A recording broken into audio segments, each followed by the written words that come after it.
Hi, I'm Rachel, founder of Rebound Athletic, and in today's episode, we are super fortunate to have a current rebounder come talk to us about her long COVID journey and how she recovered, then returned to strength and fitness.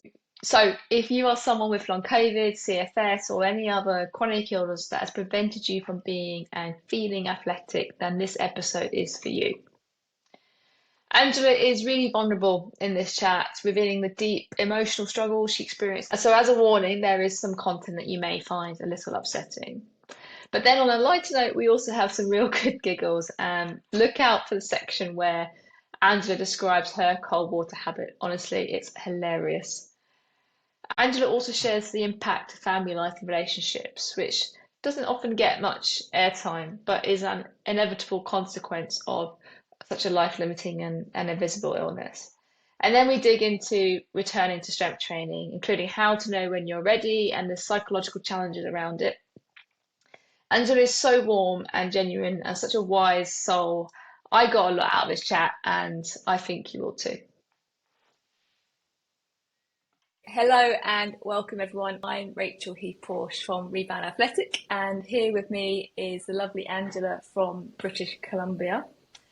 First of all, thank you for kindly agreeing to talk to us today about your recovery from long COVID and your return to exercise. When we first connected, I think about 6 months ago now, maybe more, you were at a really good point in your recovery, I'd say. But I think it's probably fair to say that you were at a very different point in your fitness. Yeah. So Yeah. your story, I'm sure, is going to resonate with many people watching, and I think will be a source of hope and inspiration. So to kick us off, do you want to start by taking us back to where this journey all began for you and what life and exercise looked like prior to having COVID? Sure. So that would be time traveling back to 2022, January. So it wasn't long after Christmas. I had like a super full life, and I hear that like all the time from people who are recovering. We had like full lives, like over full, I would say. But as far as I was working almost full time. I've got two teenage kids. Back then they were a little bit younger. One of them was having a really severe health issue, which was extremely stressful. So I think that's one of the reasons. Like my stress load was just I was tapped out already. And as mums, we take on that sort of mental burden a lot more than my husband seemed to be kind of like flying through this health issue with our daughter, and it was actually a very serious health issue, and Right. so I had a lot of resentment as well. Okay. But so that's kind of where I was in my family unit. And then on top of that, I'm going through menopause. And so I've, collected some extra weight. So I was going to the gym 6 days a week Wow. Okay. and doing HIIT classes and running and hot yoga. And it felt a bit frantic that I needed to kind of be able to fit into my clothes. I never gave myself a break, Rachel. I think that's if I could define myself before long COVID and after long COVID, before LC, I never gave myself a break. So it was like 24/7 worrying about all kinds of things. Yeah. That now when I look back, I'm so unhooked from a lot of that worry that it's hard to even relate to that person who I Yeah. was. And then we got COVID just after Christmas, and we actually made a big joke of it. It was the first time that any of us had COVID, so we took photos of our little, we were standing with our little positive tests, and it wasn't terrible. And when I look back, I think, well, I don't think I was that stressed about getting COVID, but I think we were all living in so much stress. Like it was just, we were like fishes in the water. The water was the stress. We just didn't notice how frickin' dire the world had become. Yeah. And so I think subconsciously I was terrified. I was terrified. And everyone else recovered, and I maintained this a fatigue that I would call sleepiness, not the fatigue that would come later, but it was just sleepy. Hmm. I'd have to nap, and that was not, I hated napping. Hmm. Napping was, yeah, I hated it. I wouldn't normally, I wouldn't rest. I wouldn't rest. And I didn't really consider long COVID at all. I thought, well, maybe this is menopause. So I went deep down to that rabbit hole and went on HRT, and I was still tired, and checked my thyroid. Like, my doctor was actually very supportive through that time. And then finally, probably 4 months later, the fatigue was getting worse. She said, well, I think you might have post-viral Hmm. fatigue Hmm. from COVID. And I'm like, what do you mean? What is that? And she said, well, we would call it long COVID. And I just flipped. Like, I was just like, what? Like, no, I was always afraid of long COVID, like, Mm. like I don't want to have long COVID. And that was actually when my doctor kind of unhooked and just said, well, there's nothing I can do for you. You're just going to have to rest. And I did not know how to rest, Rachel. Yeah. I didn't. And at the same time, I was, my daughter was still quite ill. And, I remember being at the hospital with her and just breaking down, like going into the bathroom and breaking down and thinking, I can't cope. Like, and that was the first time in my life where I thought I couldn't cope. Like, something was happening in my body that was leveling me.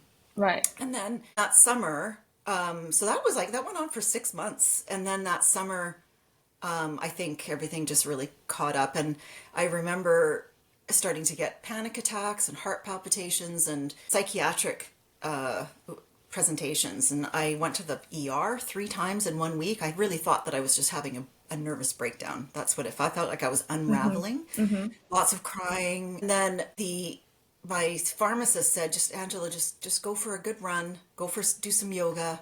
This will pass, right?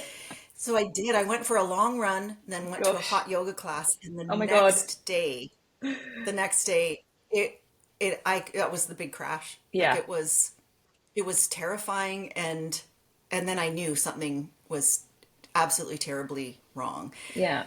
And then it was more trips to the ER, and fortunately, every test, like, they were great because I kept showing up. They were like, "Oh, you're back. Something must be really wrong." And I was just absolutely freaking terrified. I can't even Hmm. describe that level of terror. And yeah, I got every test that they could give, which was great. And then finally, I really felt that I needed to be checked into the hospital because I thought I was maybe going to harm myself in some way, which I'd never had that experience before. I'd had kind of a lifetime of anxiety, I would say, Yeah. but nothing really terrible Yeah. like that. Fortunately, I was able to see an emergency psychiatrist. I still to this day think, wow, like, she was so busy and she just happened to be in the ER when I Hmm. was there, and it was pretty clear. I mean, she wasn't very warm. I remember her being very very clinical, but she said, "Oh, this looks like a long COVID presentation," because I told her that I'd had COVID, and I'm like, this is long COVID? Like, this feels like a nervous breakdown to Yeah. me. And she says, no, no, no, this is one presentation of long COVID. You've got a neurological kind of presentation. Mm. And then by that time I'd also had some POTS symptoms, Yeah. and I couldn't drive myself anywhere. My husband had to drive me to the hospital at that time, and then she made a referral to the long COVID clinic. And within a couple of days, they called and did the intake, and I answered yes to every question. And they said, "Oh, yeah, this is absolutely long COVID." So I think maybe even a year earlier. I Yeah. don't know. I think it would have been a bit more of a wild goose chase, but it was pretty clear to them what was Yeah. going on. I was going to, And because I caught COVID a year earlier than you, and yeah, I don't know if it's just because of a timing thing, but or you just got lucky in terms of the doctors and professionals that you yeah, saw. But certainly here, I've never had anyone say to me that the fear and anxiety and the mental health symptoms that I was experiencing because of the physical symptoms as a presenting factor of long COVID. And I'm not sure in the UK that's it's said commonly. So I have a question though, coming right back yeah, to that period, so that 4 months in, you saw a doctor and they said to you, you've got long COVID. Do you think if they hadn't said that to you, because you said that at that point, then you went into this wild panic, would that have made a difference if they just said, you've got some post-viral fatigue, just rest and it will go away? I'm just wondering if that had any bearing on then how you responded physically, emotionally to that. Well, she did say you just need to rest. And that didn't compute because I thought, well, I can't rest. I have to work. I've got a family, and, and it's not unusual. I think someone in the relationship in a couple takes on more of an emotional burden. And that was definitely me. Yeah. And I just said, that's just not possible.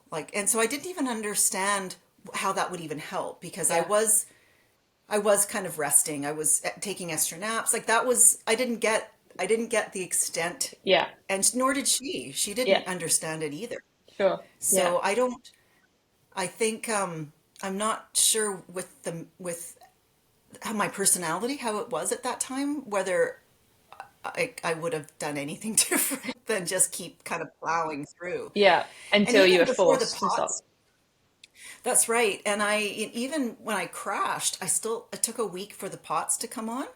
So when I crashed, I had all of this intense head pressure, felt like hot concrete being poured into my head, like all this fullness in my head and migraine. And I think I've documented like 22 symptoms. I had like burning skin, burning mouth, insomnia, like horrible insomnia.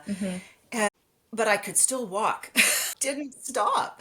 And so at that point I could still drive. So I was like driving my son to his jujitsu, just going to these doctor's appointments with my daughter. Like that week, I remember just sitting in this doctor's office and I just thought I thought ghost, you know what I mean? Like, lots of depersonalization kind of had set in. So I didn't feel like I was in my body.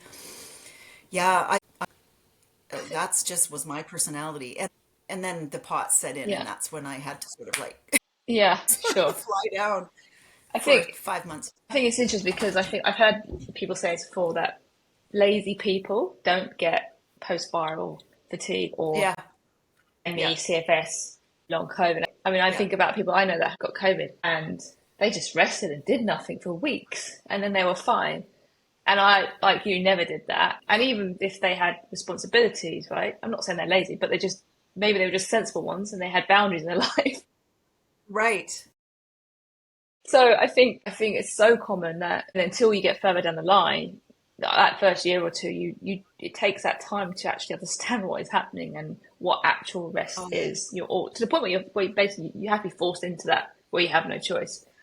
And that was the case for me too. It sounds like it was for you. What I'd like to ask you, obviously you were really active physically. Yeah. You were going to the gym 6 times a week. I know that you're very outdoorsy as well. So what was it like when the POTS hit you and then you were forced to stop? I'm assuming you couldn't walk at that point either. No. What was it like going from exercise being part of your daily life to nothing, not being able to even walk outside your door?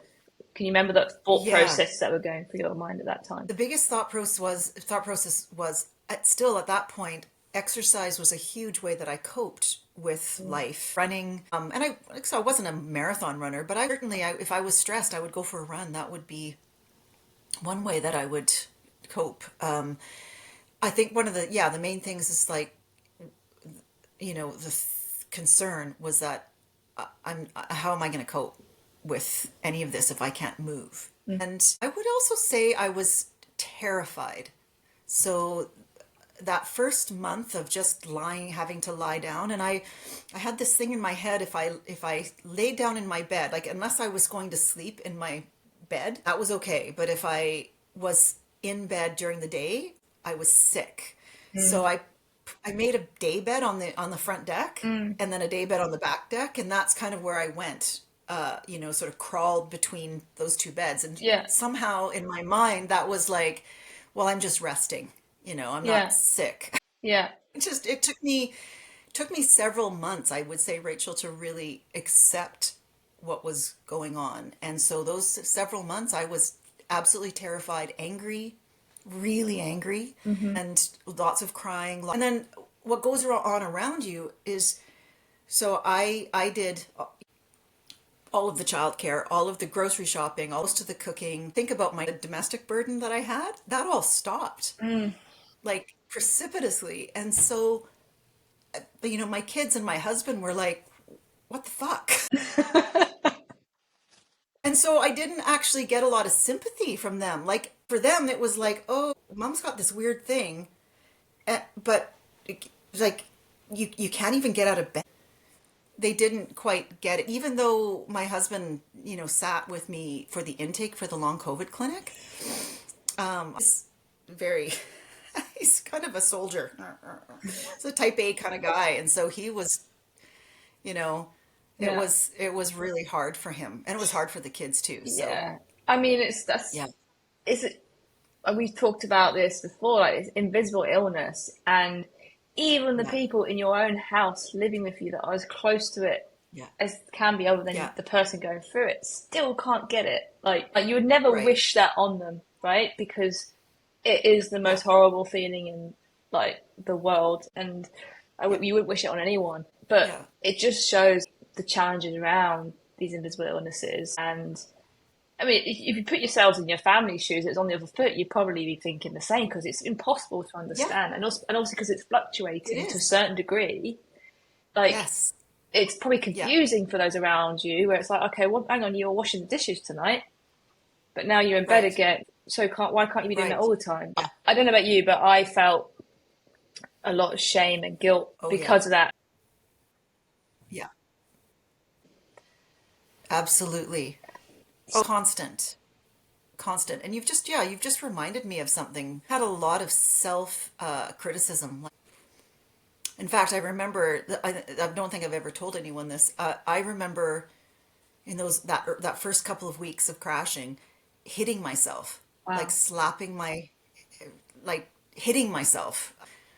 My nervous system had just collapsed, and so I just had no way of coping with any of it. No regulation. And Yeah. right, and I'm a registered therapist. So I work with adolescent kids, and I've never, before that time, I never had that sense of wanting to cut myself or hurt myself. Hmm.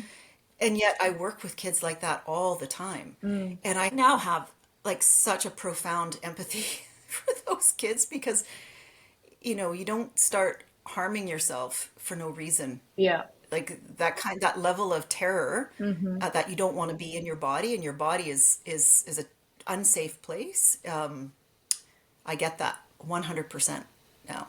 Yeah. So, And I guess that's going to yeah. make you an even better therapist moving forward. Yes, oh my God, yeah, yeah, that's a whole nother conversation. Yeah. It's been profound shifts there. I bet it Yeah, has.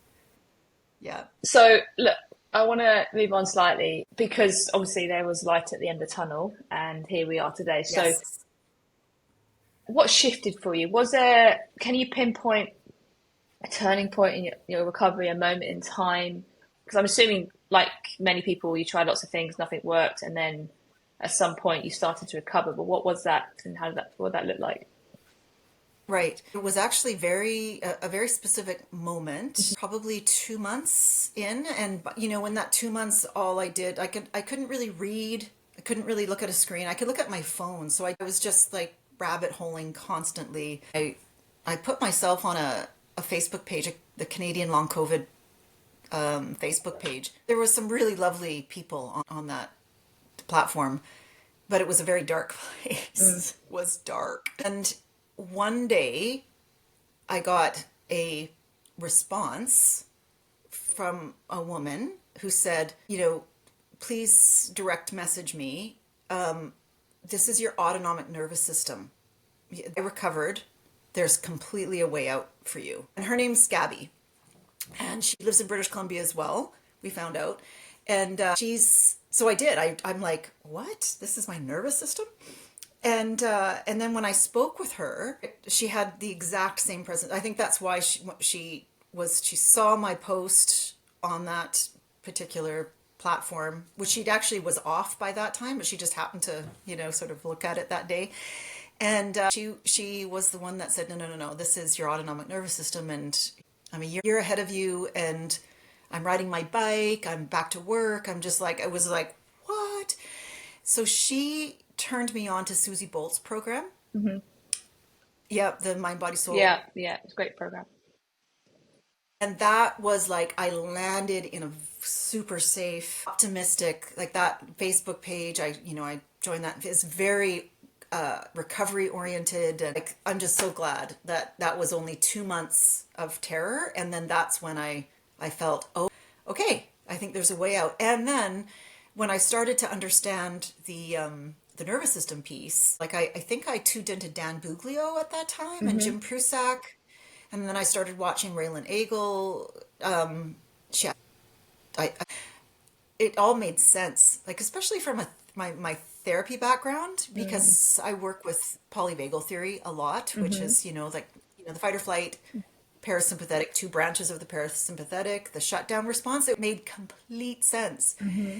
And then I think it was Jim Prusak, one of his posts talked about the myriad, like the literally hundreds of symptoms that your nervous system can create. And he listed a bunch of the symptoms, and I'm like, oh my God, that's my long COVID Yeah, profile right there. It was a profound it's couple like of days, just light maybe a bulbs, week or like something like that. yeah, yeah, Yeah. And then Susie Bolt's program taught me how to rest properly. And yeah. so I incorporated yoga nidra, breathing, and then I also started cold plunging around that time, although that was very gradual. I had to use a hose because my husband drove me to a friend's place they have a proper cold plunge, and I did it, and it made all of my symptoms so much worse. Like, it was dreadful because Because it's a big shock. it's a shock and it's a type of stress. Yeah, That's right. I was the That's same. I right. tried a cold water therapy about 7 months in, and I was at my worst, and I couldn't cope with it. I was the same. I almost went to shock. I was like, I'm not doing that again. And then about Yep. a year later, I tried it again because I was recovering at this point, and I was like, I'm going to give this another go, Yep. and it worked wonders that time around. It was Absolutely. Like even the cold, like the hose, like I would just lie down in my back on the grass in my back garden, and just I loved it. It was like my body was just like mm. just loving it. And I was not a I've got a cold vision of person. you lying down in your garden with a hose. Totally naked, honestly, totally naked. In fact, my I remember my teenage daughter standing on the back deck watching me and just like doing this. You have no dignity anyway. I don't care. I didn't care. I didn't care what the neighbors thought. I don't know, whatever. Oh my But it God. was, and I remember would have those little hosings, and I would light a candle on the side of the deck, and it Just was, gets better. and by that time it was like November in Canada. Like I Yeah. did that until the snow flew. Wow. And then by that time, my husband had bought me a chest freezer, a small chest freezer, and we put it on the back deck, filled it with water, kept it at a certain temperature, and he would help me change it every couple of weeks or whatever. But that was a profound. I found the cold plunging, and I still do. I do Mm, it every day. mm, hmm. So that was a huge piece of correcting the pots, I think, the pot Yeah. because by Christmas time, I was having dinner. And I wasn't comfortable, but I was able to sit upright, have dinner with family at Christmas time. Amazing.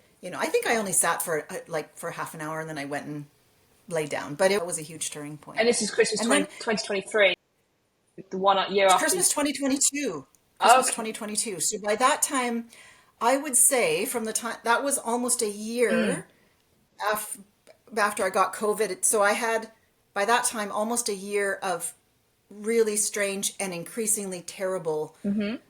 symptoms until the summertime where I crashed. And so it was probably like 5 months Yeah. of being in that really, well, it was probably 2 months of being in the worst place I could imagine. And then also there was a mind shift in that time too, where I felt, I brought in some Buddhist teachings that I'd always lived by, but it was kind of on the periphery. I wouldn't say I was a Buddhist, but I would definitely say that I had done some meditation. I was always too wound up to sit, so I would do yoga and things like that. But I think the bringing in the philosophy of like I found Pema Chodron's book When Things Fall Apart really incredible, and I had to do it on an audiobook because I couldn't read Mm, it. But just accepting, just that level of acceptance. I have to accept where I'm at. I have to accept that this is what's going on for me. And I found it helpful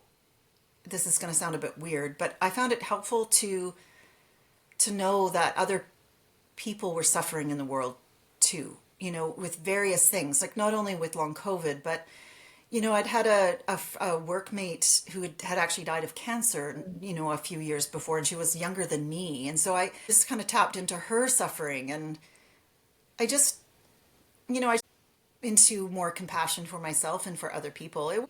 And that still like kind of brings me a little bit, makes me a bit teary, because I'd never had that experience before of having that much compassion for myself and for other people, even though I always thought of myself as a compassionate person. And I Yeah. work in a industry where compassion's really critical, but I think I was fairly guarded, emotionally very guarded. Yeah. I, I don't find that now. I mean, Yeah, I find that yeah, I'm a lot more raw, and I like it. I like it like that. I love Yeah. that statement.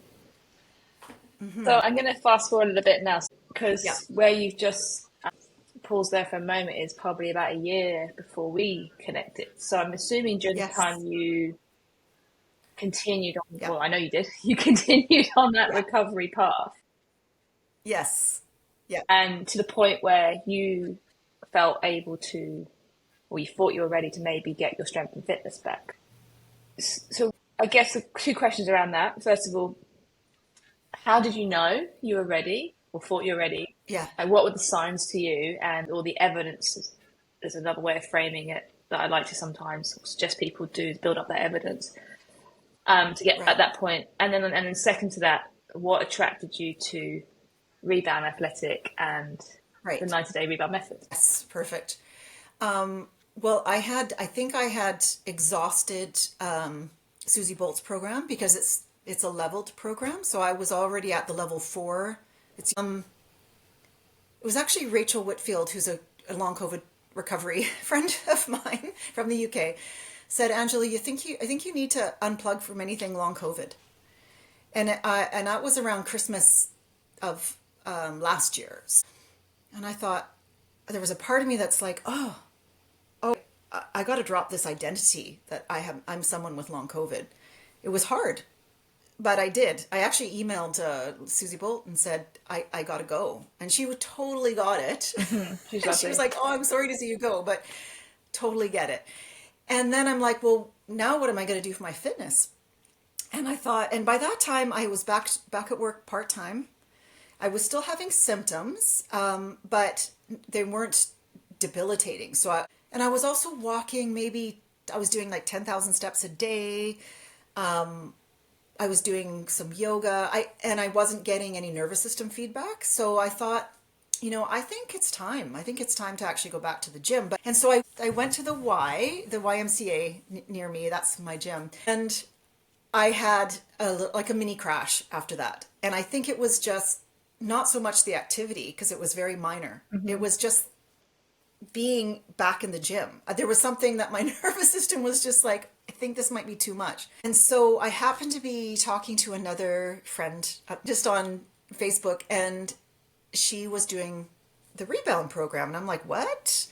So I Googled you, and I'm like, this is exactly what I need from someone who has curated from a long COVID perspective, a gradual return to strength training. And for me as a menopausal woman, strength training is super important. Mm-hmm. And I knew even over and above cardio, I wanted to do that.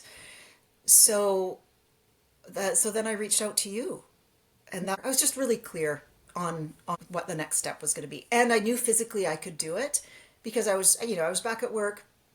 And I think I had even bought some little weights, and I was starting to do little weights, and but I just didn't have a platform. When I think I did try, like I tried a couple of apps, like Nike app or something, and they just didn't take the nervous system into account. And so when I looked at your program, I just thought, oh my gosh, she's got it all here. Yeah. It just felt very safe, Rachel, I would say. Like, yeah, Great. Yeah. yeah, I think, yeah, I'm really glad you went into detail there because I often get asked, like, how do you know when I'm ready? And And obviously, naturally, people that were very active before, they're so eager to get back. And so often I have to Right. turn around and say to people that they're not quite there yet. They're on their way. But there is that, what you just said there about you kind of already done some consistent movement. You kind of built back that Yeah. exercise tolerance at a very low level. That's like key Right. because you need to like teach your brain that movement is safe and you need to feel confident about that. And yeah, I mean, like the gym thing, I've had people tell me that before as well. Like I think you're right. Like I personally as well, I've trained in gyms my whole life. I did not want to go back to a gym. I lack Mhm. confidence. I mean, it's crazy. I'm a personal trainer, Oh, like, but I, yeah. I didn't Yeah. know how I was going to Yeah. react. Like, and so I think Yes. having that Yeah. control, that controlled environment, that safe environment Yes. is like you say Yeah. key, and yeah, and with someone obviously that understands what you've been going Yeah. through emotionally as well. I don't know if you can remember when you started the program. Do you remember what your biggest challenges were at that moment in time with movement or emotionally? I would say I was afraid. Like if there was some fear of doing like proper strength training. So there was yeah, there was definitely some fear, but I was eager. And also, this is another thing too. I think what doesn't get talked a lot about that you carry some symptoms with you Yeah, when you're in that transitional time. And for me, it's been 2 years since I crashed.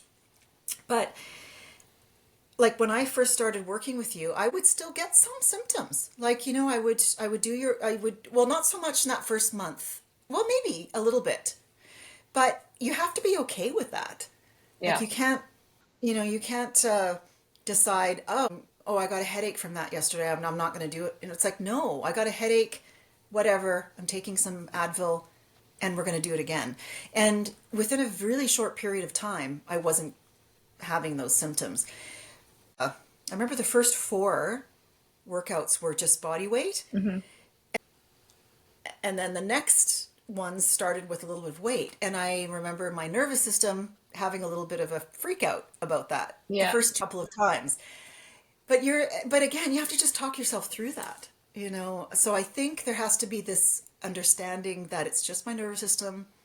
It's going to pass. yeah, It's tolerable. And this is what we need to do, nervous yeah. system. We're just going to keep going. So it's like that exposure therapy in a way. Yeah, totally. Yeah. And I think you're right. And I think most people that have done this program, including myself, the same. There were still Yeah. symptoms. We're not talking about Yeah. being bedbound here, right? No. Or No, very no, no, severe no. No. PEM, or there's a level, No. right, that you just and you know your Yeah. body by now. You know Yes. what's Yeah. what you are tolerating, and you have all the other Right. evidence around you. I just think it's just important to know that we're not being irresponsible here and saying push through your symptoms, train No. regardless. It's a lower level, and you know that it's probably more likely fear than anything. 100%. Um, Yes. so I just want to make that point for anyone watching. Just I want to say I've never pushed through symptoms. It's always been a gentle walk.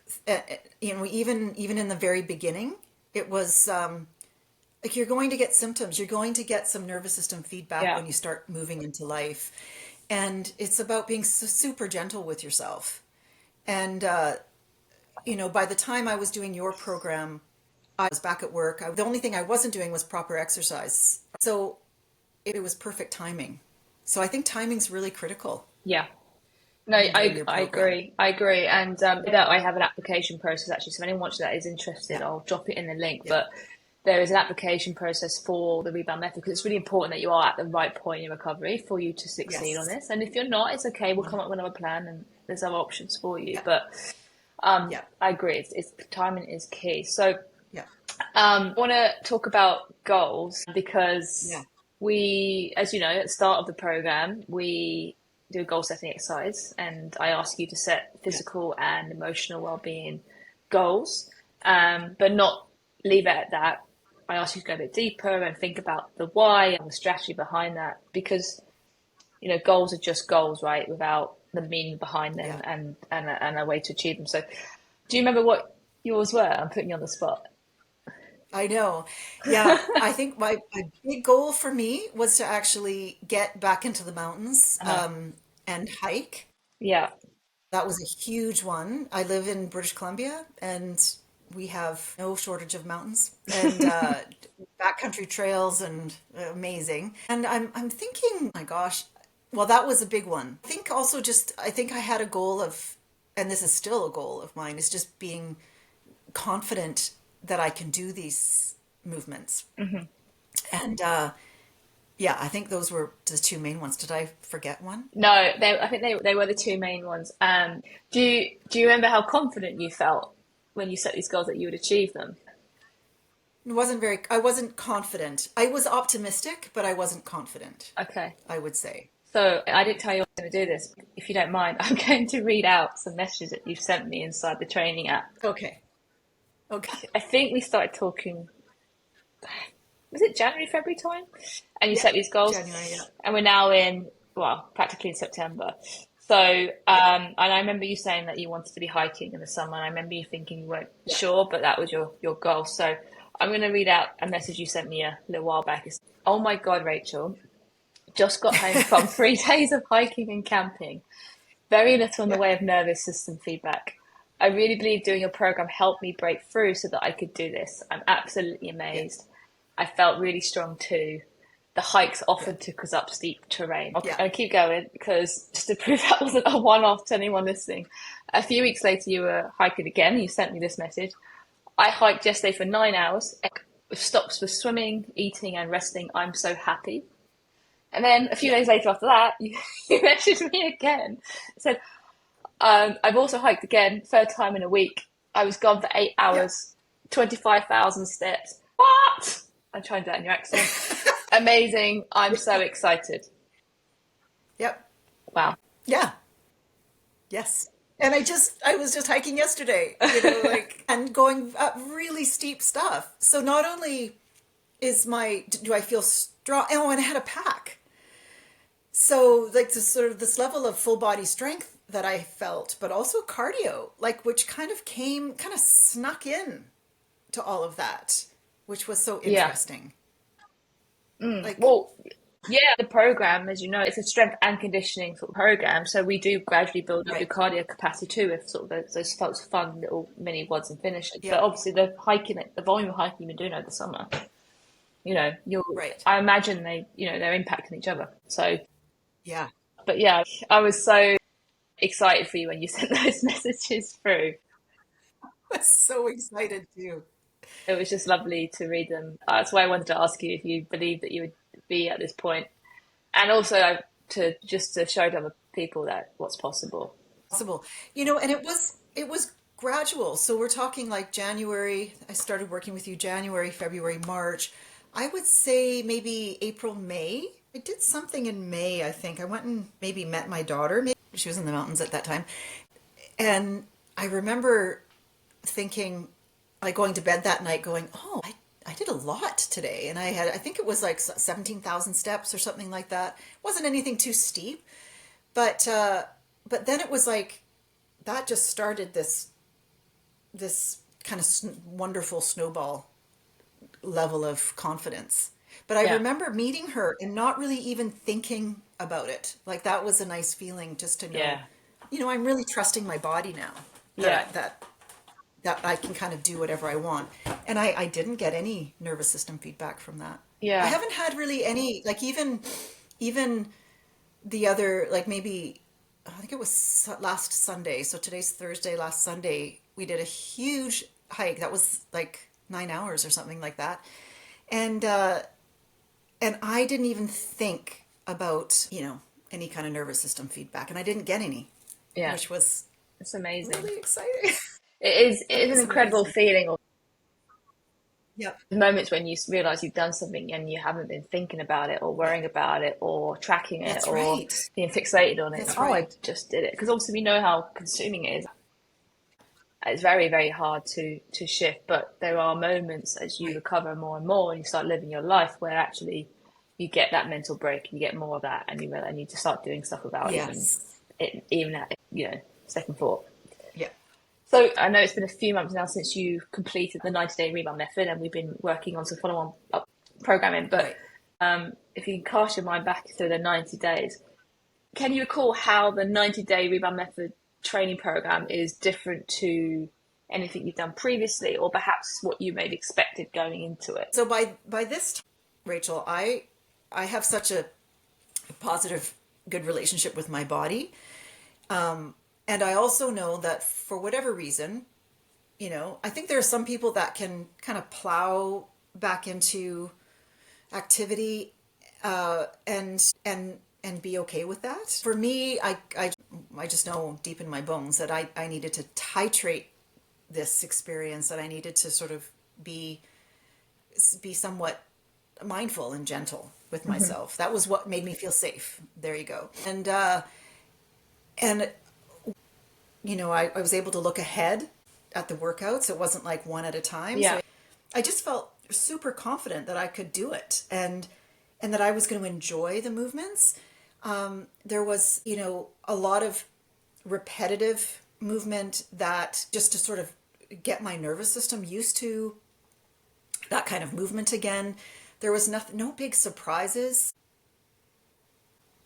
I also think your advice to, like, you just gave so much permission to listen to my body, which is not something like what you would normally get with a regular exercise program would be something like maximize the movement or, go as hard as you can. There wasn't any of that kind of talk.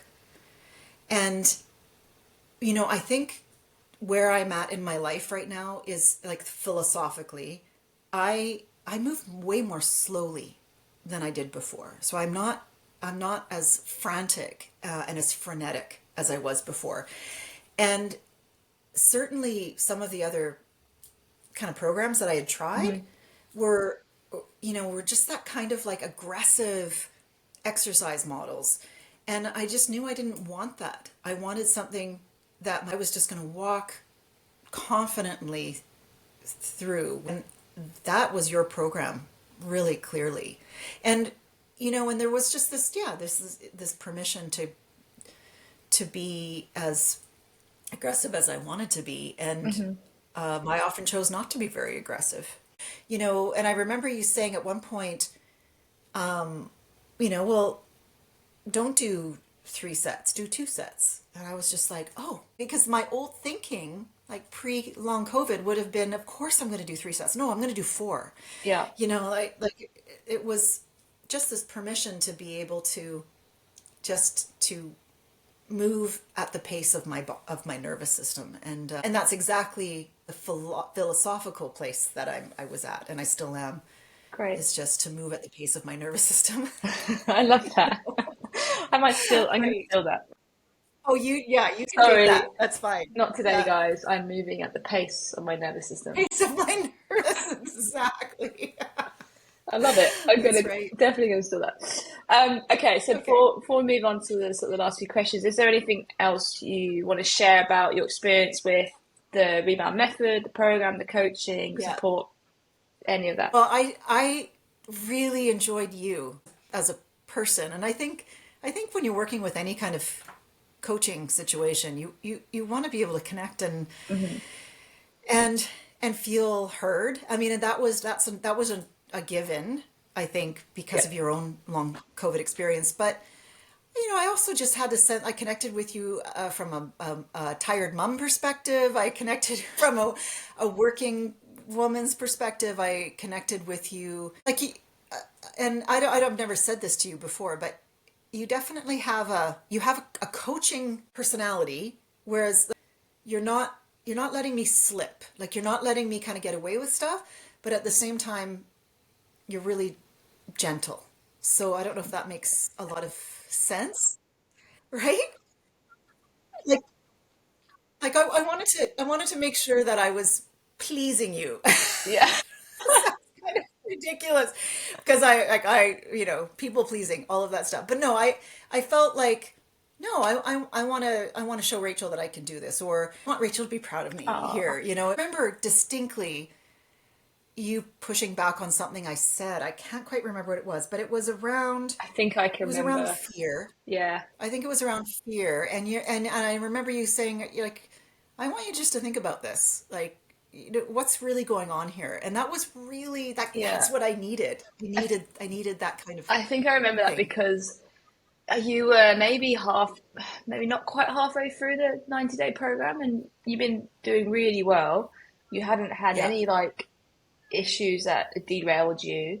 You've been completing the program, and then you messaged me to say, I broke up the sets or the reps a day, or I did less, or something like Oh that. yeah, But it was for that's no right. reason. You were feeling perfectly fine. You've been coping with everything perfectly well, and the only reason you did it was out of fear.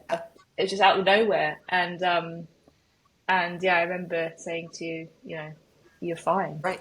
I think you even said that you recognized your blind spot through that conversation. Like, 100%. yeah, Yes.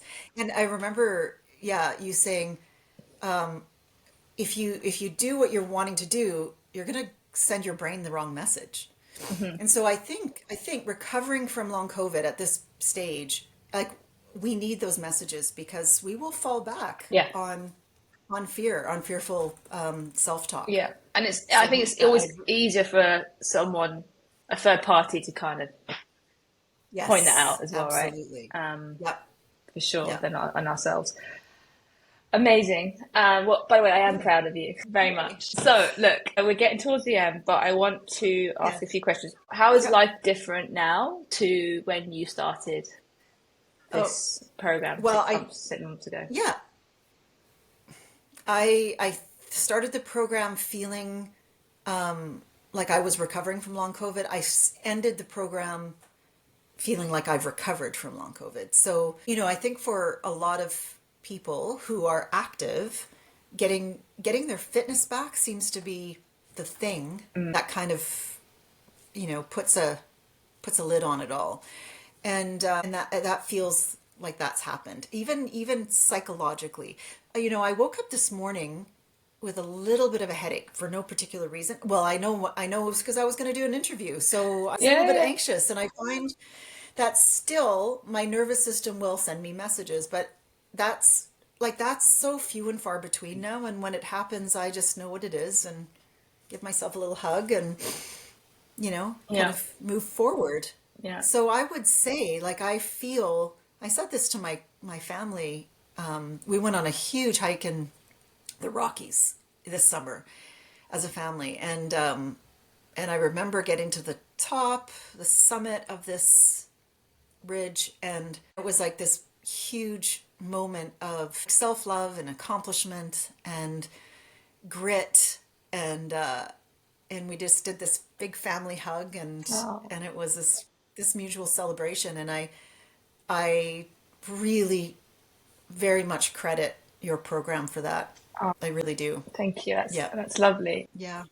You Yeah. said something really lovely then. I was going to make a joke, but now I don't. Now I thought I was going to say, and You can totally I was joke. going to say, and I bet your kids turned around and were like, "Thank God you're doing the cooking and the cleaning again." Well, what's funny about that is my boundaries are so much better. Good, So everyone does their part now.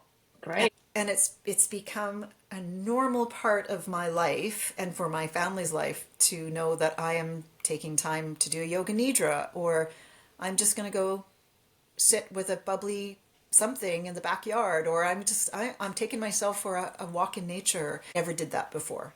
So yeah, That's it's great. a whole new landscape. And I think this is another conversation, but it can be really challenging for families to go through this because roles change Yeah, dramatically.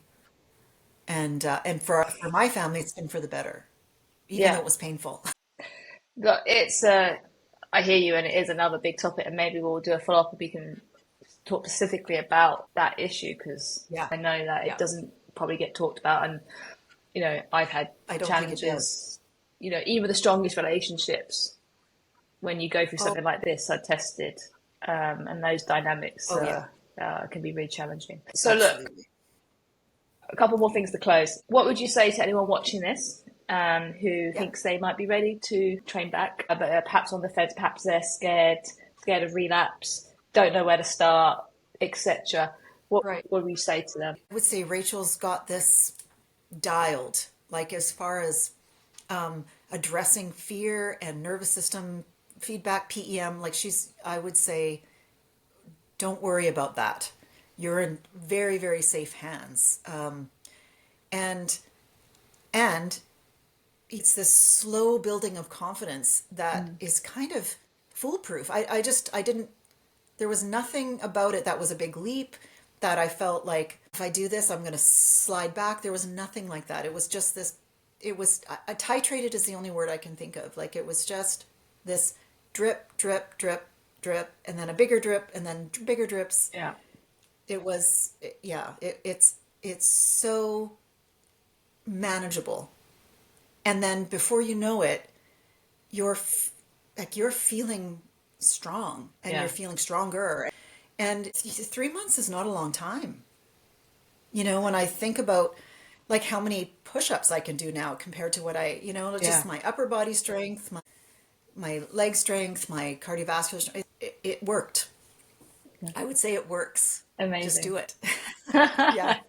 And last one, what value, monetary or otherwise, would you put on for you on getting your strength and fitness back so that you can live the life that you want to live again? Well, it was a priority for me. So I think it's what you prioritize.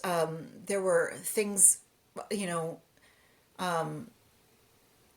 well, my husband sees a personal trainer.